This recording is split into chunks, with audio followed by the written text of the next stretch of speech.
All right, everyone. Wow. We have got a surprise. So, MEI is dropping July 16th at 3 p.m. So, what does this mean for the future? Yeah, it's just saw a preview of MEI in game. Probably a mistake. Sure is was unexpected. Yeah, that's partially the reason why I'm making this video. Is I saw it in game as well. If you saw it, you would know. They did the whole like whenever a new character is announced, they preview the character and just kind of say their quote and announce the featured gotchas here. But so that's why I'm making this video. As I saw that, I was like, what? And it really throws things for a loop because, dude. What was it? She drops the 16th. Fucking, what was it? July 11th is when we had that blue Maki. And then it was July 4th is when we had the, what was it called? The Shoko, Yellow Shoko. Then, what was it? July 8th was also the day that they had the Hollow Purple, or not Hollow Purple, but the Hidden Inventory Gojo as well as SSR Yaga rerun. So they have been really pumping out banners, and I was thinking that these rerun banners were going to be like the ones that are dropping like, oh, the 9th, the 16th, these Wednesdays, and then the mainline banners like the Shoko, the Maki, the MEI were going to be dropping on the 18th, which means that it would be Ino on the 25th, and then boom, Awakening Anniversary Gojo, the one that was just out like, what was it, a month and a half ago on JP, is now dropping in like 2 weeks. But that was the initial impression. With MEI dropping on the 15th, like that's only, or dropping on the 16th, that's 1, 2, 3, 4, 5 days. Give it another 5 days. What are they going to do? Drop Ino on the 21st and then Gojo on the 25th? Like, how are they doing this? It kind of throws a wrench into the plans because, dude, like, at least the timeline of things, it kind of blows my mind. They're I thought, wow, yeah, they're gonna get caught up, but no, they're doing it even faster than we originally thought, dude. I fully like this, just 100% like it confirms in my mind that they're trying their damnedest to catch up the global side of the game with the JP side of the game. By the second anniversary, which is fucking, what is that, November? Like, dude, we have all this month, and we're like, what? How many characters behind on Global and JP are we? So we're getting her, like, immediately. Let's just check out SSR characters. So we're missing this Nanami, I believe, is the most recent character on JP. This Ino, who's coming, like, in a week, based on the timeline. This Gojo and this Shoko, and that's it. We're missing 1, 2, 3, 4 characters. We're a month behind. Like, the way things have been going on global, we're getting a brand new character every single day, like, week. I mean, at this point with the MEI, we're getting one. We got 2 in like a week time. Dude, we're in less than a month. We'd be caught up with JP. Like, what? Are they like mental? Are they trying to catch up global and JP like by the would this be like the first anniversary on global? Is that their plan? Dude, that would be crazy.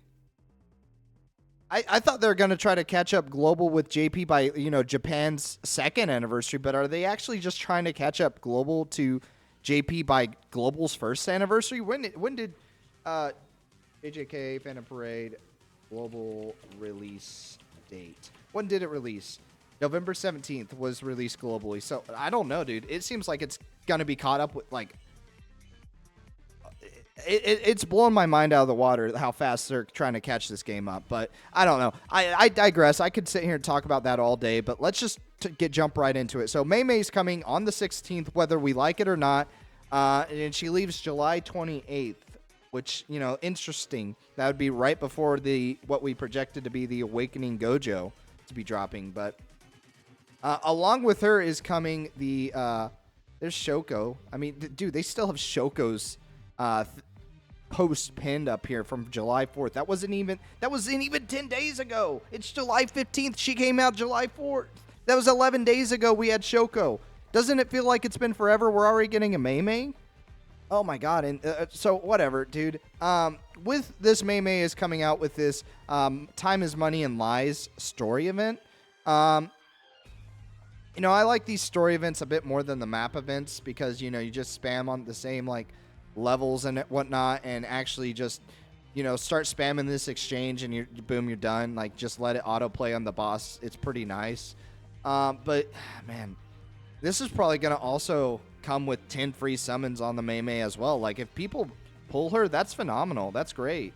Wow, there's also 3 event recollection bonuses. So we got this Cursed Spirit Conquest, Non-Jujutsu User Rescue, Sister and Brother's Vacation. This is the paid one, and then this one is the one that you get with the event. So you should be able to, this is going to be a good event. Like, if you guys have, like, the bonuses applied, if you guys have all 3 of these, you're going to be getting, even if you just have this recollection bit and this recollection bit, I believe this one comes with the story. Correct me if I'm wrong. But, I mean, just with those 2, you're going to get more rewards on average, which will be very, very nice. Yeah.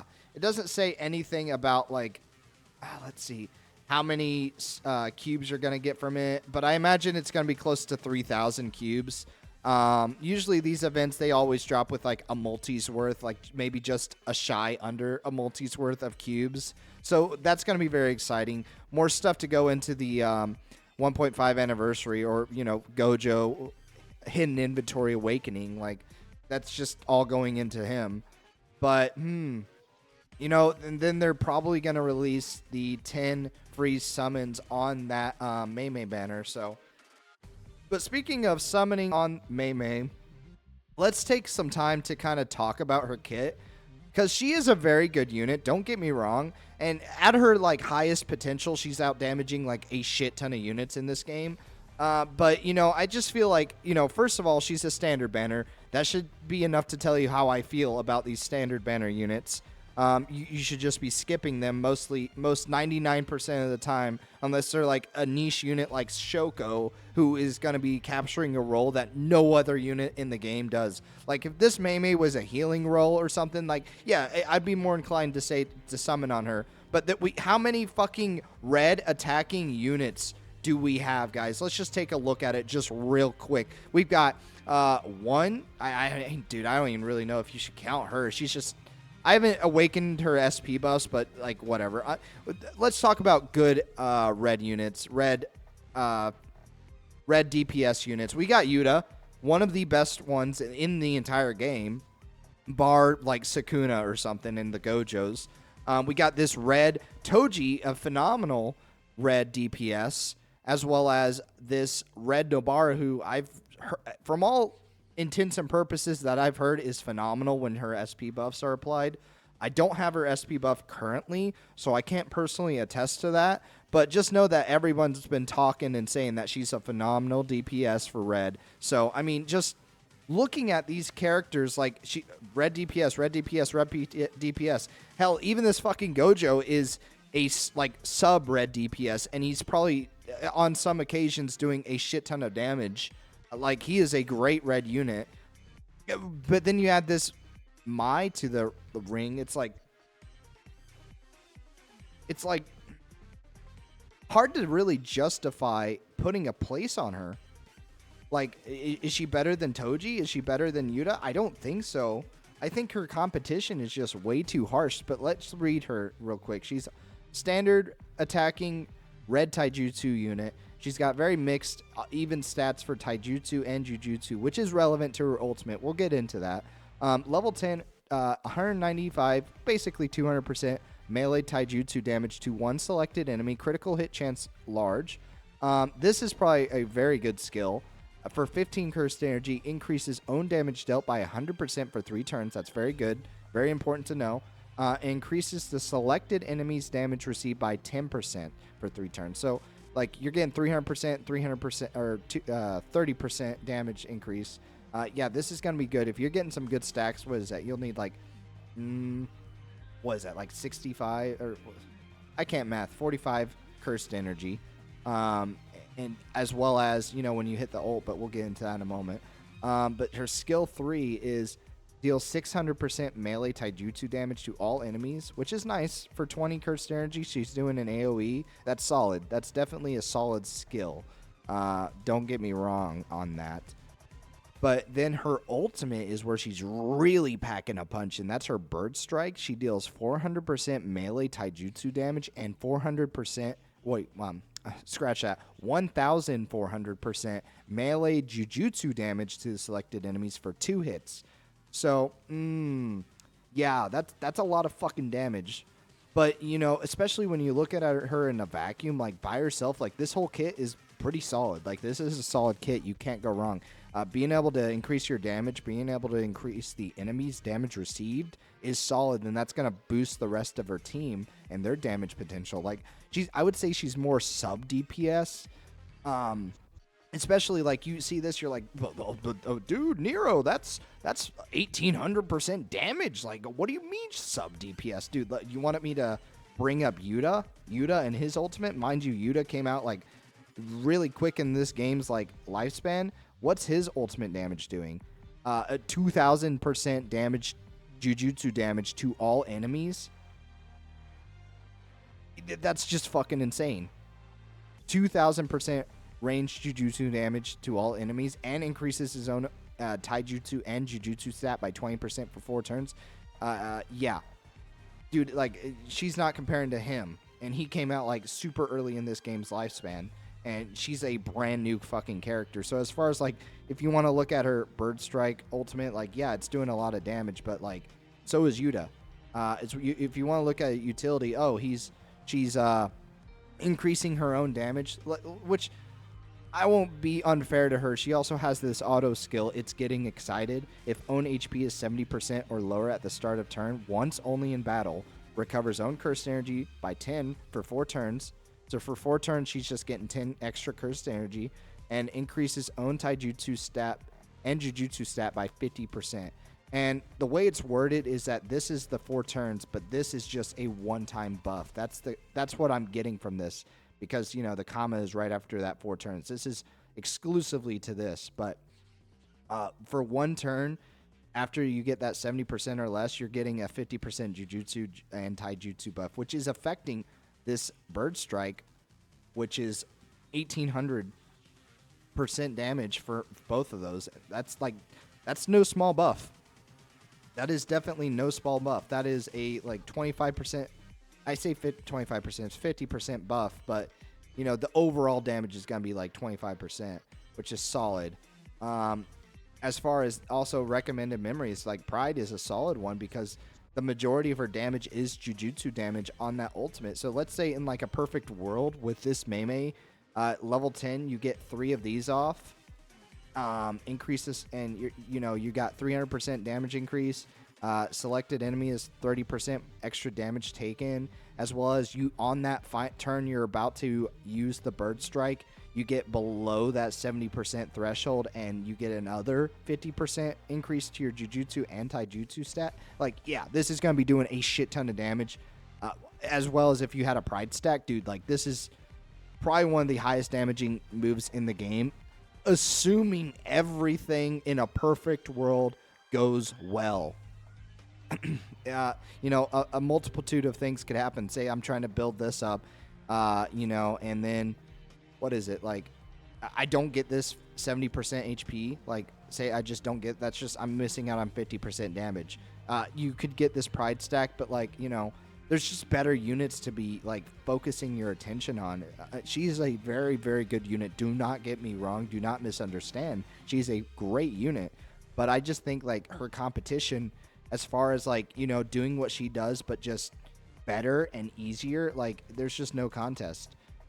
This Toji is probably one of the most well-utilized characters in the game. He's just got such a very varied kit. Like, he's doing so much for you. He's decreasing the selected enemies' critical hit resistance by 22%. He's also, what is this?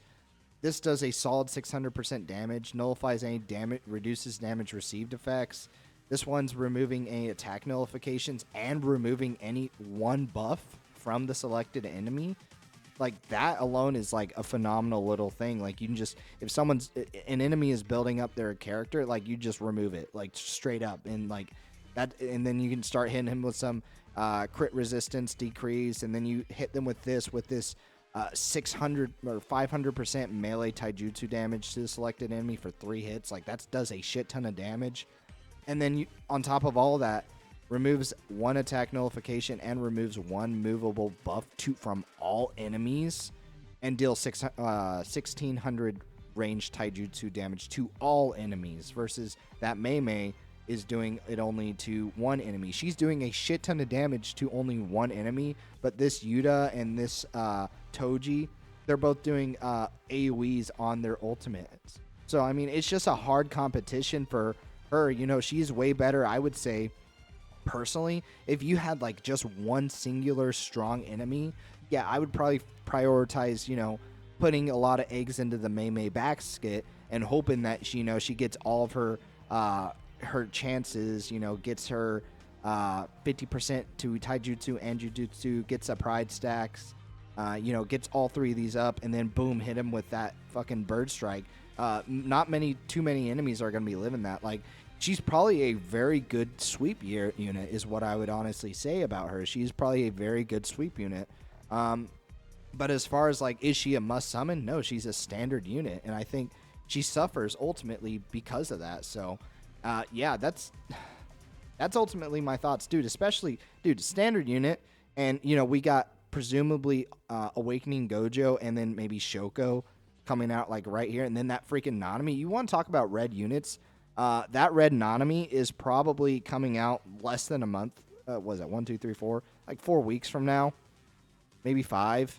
And he's just that red Nanami, dude. I haven't made a video on him mostly because his information wasn't on here yet. But now that he's also a limited unit. Like, if you're really struggling on red units, I would honestly say this Nanami is the way to go. Like, I'll make a video on him later, but like, just take a little gander at some of what he's doing already. Like, he's got paragraphs of just what everything that he's doing, and then yeah, dude. I'm just gonna leave that for another video. But should you summon? No. Are you gonna summon? Let me know in the comments, and I will see you guys in the next one. Peace.